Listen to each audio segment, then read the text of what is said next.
Hello, my friends, and welcome to another episode of your Sexyfied Life.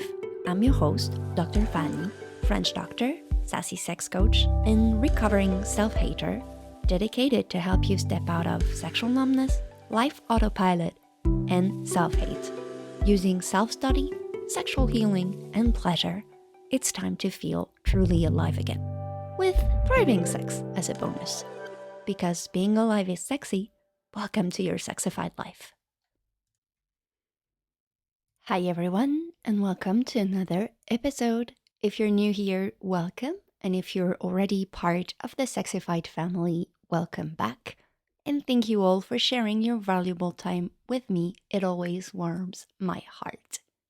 Today, I wanted to talk about why sex tips almost never work. Or more precisely, what may be hiding behind our sexual challenges, whether it's sexual numbness, sexual boredom, or anything else. For this episode, we'll just focus on you and what is at play behind these sexual challenges regarding you only. Because if we dive into the relationship part of it, we can talk about that for at least 3 other episodes. And when you start healing yourself, suddenly your relationship changes. So, in my totally biased opinion, it's a good idea to focus on you first. What I like about this topic is how it explains why the quick fixes solutions don't work or very, very, very rarely. Let's say you're facing sexual boredom. Trying to apply, do some role play, go on vacation, have date nights with your partner is like putting a band-aid on your skin when the hemorrhage comes from the inside. Although we could argue this metaphor is way too dramatic now that I think about it, because this only addresses the surface challenge. Or if you want to orgasm because it's something you haven't experienced yet, you could try to masturbate 3 times a week, doing a circle with your thumb or inserting 2 fingers and pressing on your G-spot. If your own genitalia disgusts you, if you feel sex is unsafe, or the idea of masturbations makes you want to puke, good luck trying to masturbate 3 times a week. You'll drop it and forget all about it, and then reinforce your inner narrative of, I am never committing to do anything. Maybe I really don't want to change. Maybe I'm broken, blah, blah, blah, blah, blah. So let's meet many of the sneaky people messing up with your sex life, your nervous system, and the 3 mean brothers: self-hate, self-disgust, and self-denial. You can't talk about sex without talking about your nervous system, the trauma response, and completing the stress cycles. You may all be familiar with the trauma response, fight, flight, freeze, and the little one called fawn, behaving like what you think people want to get their approval and validation. Just to clarify one thing, I'm very interested in trauma learning. I will study trauma healing in the future. At the moment, I'm just a trauma-informed coach with a nerdy side. So in no mean am I declaring to be an expert in trauma healing or anything. Just sharing what I know.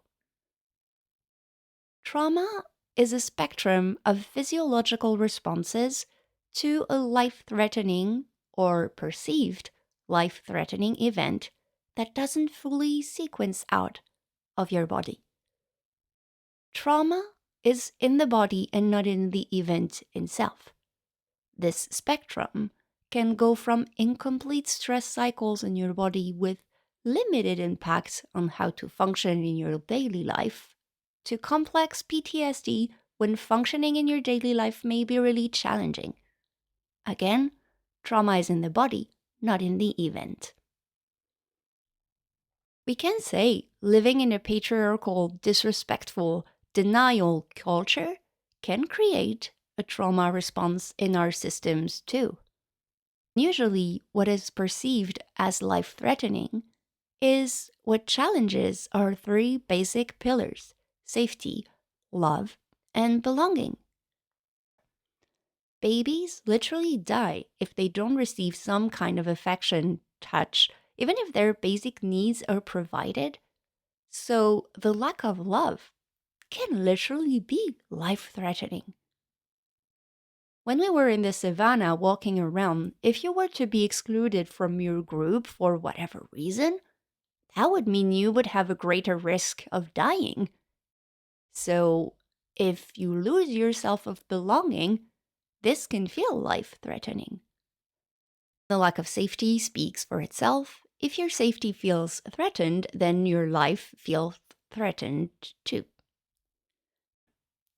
That's why the bullshit around us, making us feel we're not lovable unless we behave a certain way, for example, yelling, yes, yes, like in a bad porn movie, is normal, or we're not lovable unless we look a certain way, or we have to follow messed up rules to feel like we belong. It's normal for your sex life to disappear after X years of marriage. Everybody has that. Or a healthy sex life looks like X, Y, or Z, or whatever. And also the bullshit that says it's expected to hate ourselves. How dare you being satisfied with how you are, with who you are? You're so full of yourself. All of this creates a trauma response in our bodies, whether we like it or not. That's why we end up in fight, in flight, like avoiding sexual interaction, freeze, body disconnection, or fawn, conforming to what you think is a healthy sex life. And all of this messes up with our sex lives. Let's say you've been humiliated as a kid and you contracted your pelvic floor really tight during this humiliation. You already know the stressor, the external event, is long gone. That dick who told you you were ugly is not in your life anymore, and you are in a healthy consensual relationship.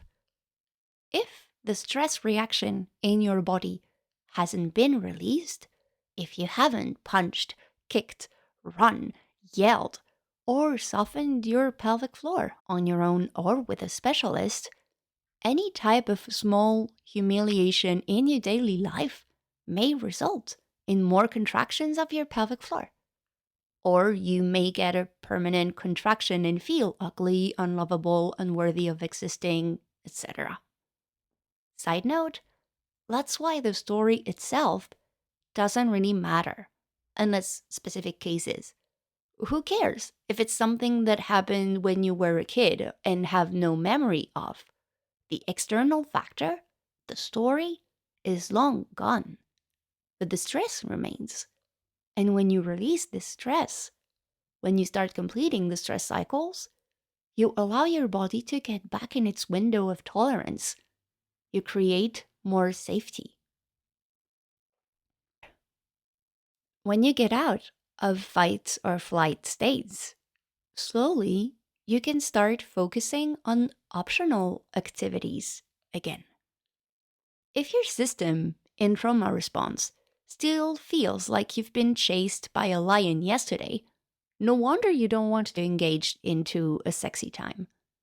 And that feeling of being chased by a lion can also come from a combination of a mean boss, endless to-dos, kids, and societal injunctions to be perfect.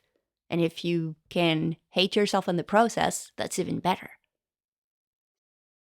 So stop feeling guilty of not wanting anything if you feel overwhelmed by your life.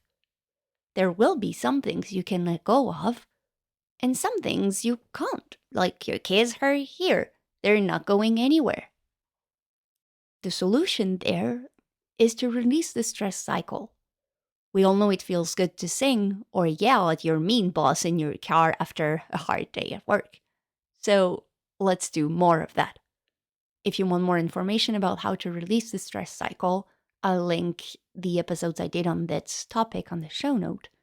It's about honoring any type of movement or sounds that wants to come out of your body. If you want to scream, to kick, to cry, to shake, let all of this process through your nervous system when it comes up. It will create some space in your body too. And if you have complex trauma, please see a licensed trauma therapist or someone who really knows what they're doing. A therapist helps you go from my functioning is impacted by my trauma response to I feel okay. And a coach helps you go from I feel okay to I want to thrive. These are different things from different people, so please take care of yourself and choose who you entrust regarding sensitive topics wisely. If you're enjoying this episode, would you mind rating the podcast on your favorite podcast platform? I love the number 5, just saying. It helps the platform know where you're feeling good in the Sexyfied family and that they can show it to others. And if you want to help me even more, you can leave a review or a comment. And if you've already done that, you have my eternal gratitude. Thank you very much.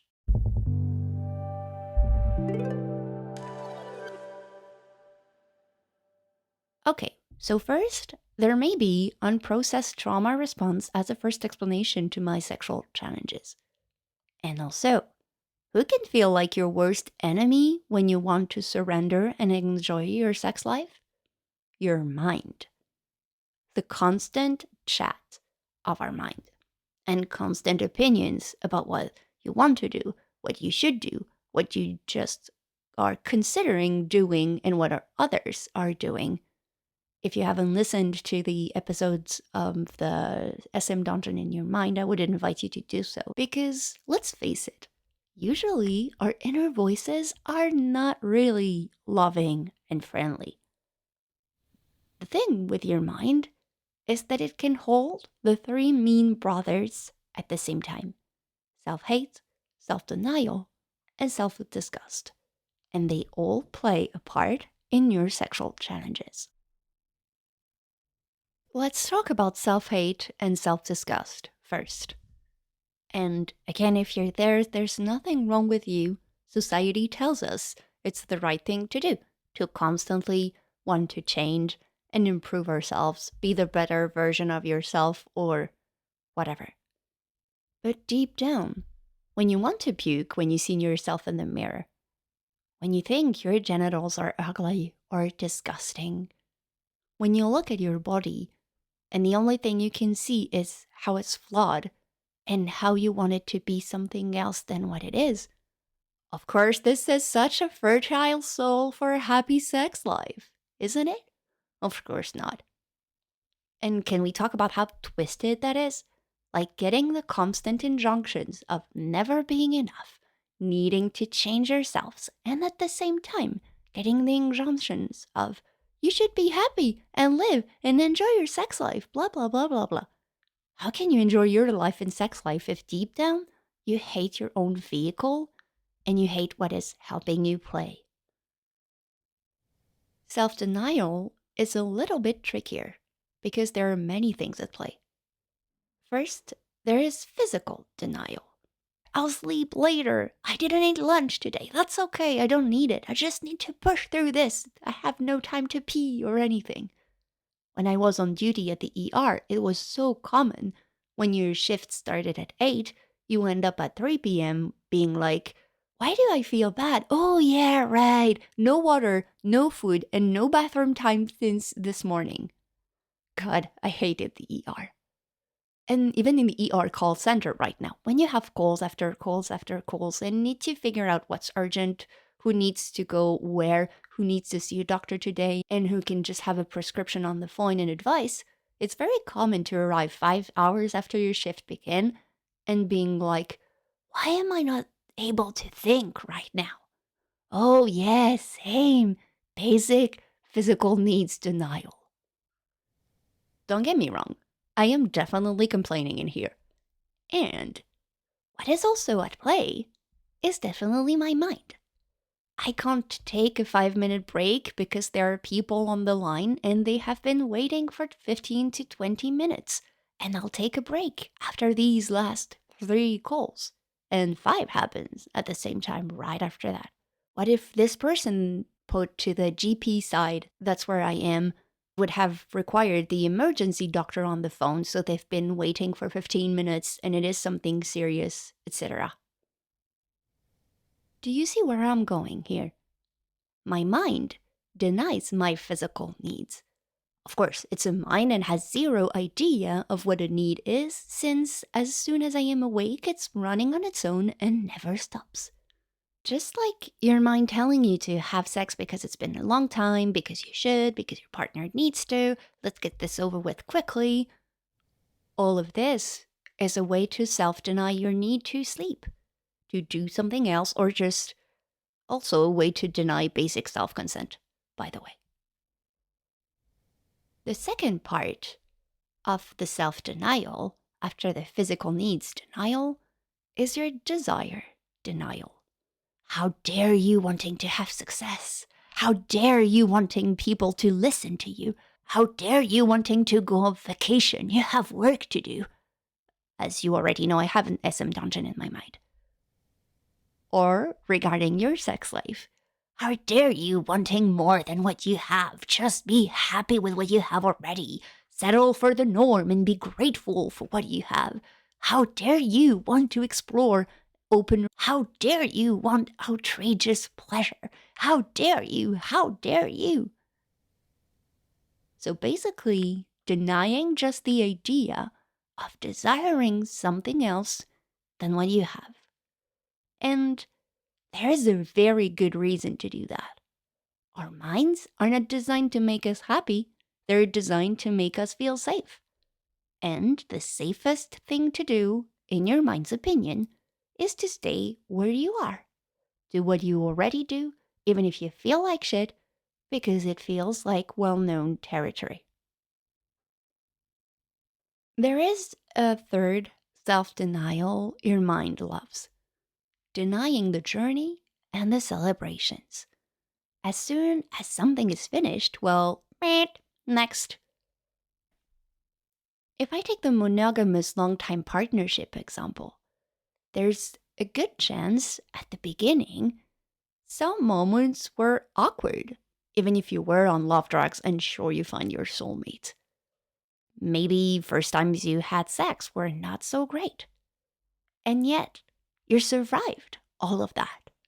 You attuned to your partner, and there's a good chance your sex life improved at some point. And that's a celebration. That's a journey. You changed and transformed your reality from being oops to amazing. And yet, your brain has the tendency to go down the road of what is wrong with my sex instead of, hey, I've discovered all of that. I've learned all of that. I've understood all of that. I know how I work. I know how I feel. I know my pleasure. I do things differently. Our brain has a part designed to make us want more, more, more, more, more. So, next, please, instead of taking the time to celebrate how things went and how they changed. Celebrations are so important. And they're also what we tend to leave behind, forget, or put last on the to-do list. Your sex life has already changed so much, has evolved so much. And that's something to be celebrated and acknowledged, and not doing so makes us feel like there's something wrong with us. The only issue with self-denial, it prevents you to start the self-cherishing journey. When we are stuck in a constant mind chatter, denying our physical needs, denying our desires, denying our emotional needs, and what we have achieved, there is no solid ground to start this self-love and self-cherishing journey, because your brain basically keeps saying that it doesn't exist, that the foundations are not real. So the first steps of self-awareness and self-acknowledgement are inaccessible. We'll talk about the overlooked steps to start the self-cherishing journey in another episode. But the idea here is to acknowledge how challenging it can be to build thriving sex and fulfilling life if you're stuck in self-hate or numbness.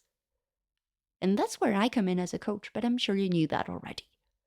When you self-deny everything because your brain has hijacked you, of course you would feel numb, half awake, living in the gray. And if you want to change that, you can download Essence in the show notes. I have the link for you. When your mind plays with the three mean brothers on a regular basis, it's unbearable for your nervous system, which wants to bring you back to your window of tolerance. Self-hate, self-disgust, and self-denial can feel pretty threatening to your nervous system, since it's basically hurting in some way what is maintaining you alive, your body. So kind of life-threatening. So it creates a freeze trauma response. And before you know it, you're stuck in numbness, everything feeling gray and half alive. And you're like, I have everything. Why am I not happy? And that sucks. And that's also where I come in as a coach. Yeah, one day I will do an episode about my work. Turns out my brain loves talking about a lot of things except my work. If you're enjoying this episode, can you send it to a loved one who would benefit from hearing what is really going on behind our sexual challenges? It helps the podcast magic grow. Thank you very much.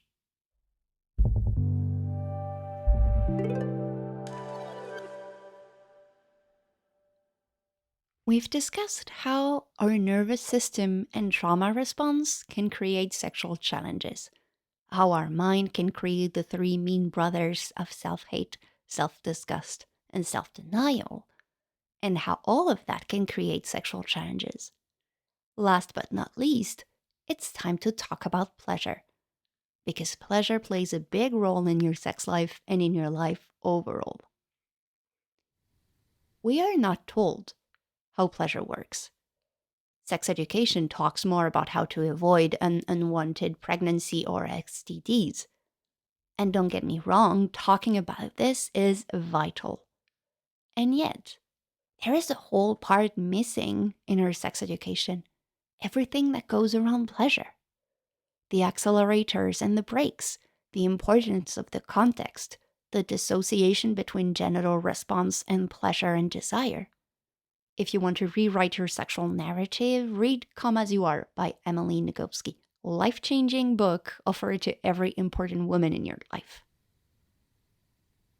The second challenge around pleasure, its exploration isn't encouraged. Let's acknowledge that things are changing and that it's a great thing. Also acknowledge that we still have a lot to do.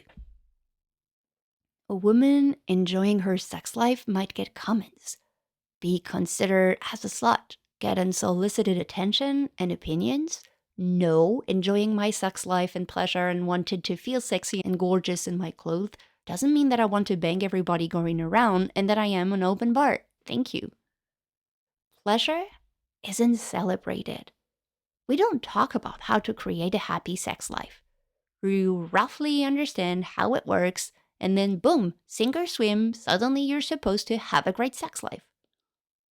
Even worse, we are so thirsty of pleasure that we convince ourselves there is something wrong with us if we want it, because we're convinced it's something we should neither want nor have. And what do we do when we're not encouraged to do something and are told it's dangerous, disgusting, or selfish? Well, we behave well and don't do it. Simply put, how do you want to have a thriving sex life if you have zero idea of what is bringing you pleasure and what you like? Yes, you can explore that in a partnership, but that's not all there is, isn't it? What comes next is also how pleasure can be sidetracked by the other emotions associated with it. Because of society, of our personal history, or another reason that we don't need to understand, pleasure can be mixed with shame, with fear, with guilt, with anger. So it prevents us to experience pleasure fully. Try doing something pleasureful if pleasure is associated with fear that something bad will happen to you. Good luck. Or try doing something pleasureful if pleasure is associated with shame, because good girls don't do things like that. Needless to say, if pleasure is associated with shame, for example, or fear or guilt, it will definitely have an impact on your sex life. And last but not least, so many of us, myself included, tend to stay away from pleasure. Even if it makes us feel good and change our lives, we still resist it. Because our brain is addicted to our uncomfortable comfort zone. How I'm supposed to suffer for things to be valuable, that my work has to drain me in order for the money I get from it to be valid, that I need to almost burn myself out to feel like I'm doing a good job. Numbness and pain and pushing through are my comfort zone and patterns I see in me on a regular basis. And when you've been addicted to feeling bad for a long time, the idea of just feeling good without any mind chatter or anything feels so threatening, like all of this space in my mind available for something that feels so scary. And when that happens, it's just that your window of tolerance for feeling good is low because you feel something bad will happen or that you don't deserve it or that you are not worthy of it or any type of bullshit your brain is telling you. And if you're there, there's nothing wrong with you again. It's just that our brain has this tendency to trick us, and the twisted game around us has this tendency to reinforce this trick. Feeling like shit also isn't helping us have a joyful and thriving sex life and fulfilling life. When you feel good, there is this expansion feeling, this aliveness. And when your system has learned safety is a contraction and feeling halfway in 52 Shades of Grey, it requires commitment to reprogram it. When you've integrated in your system that the norm is feeling bad, the idea of just expanding and feeling good feels so foreign. Like your window of tolerance for that is so small. That's why just wanting it doesn't really work. There are tons of things to do associated with that.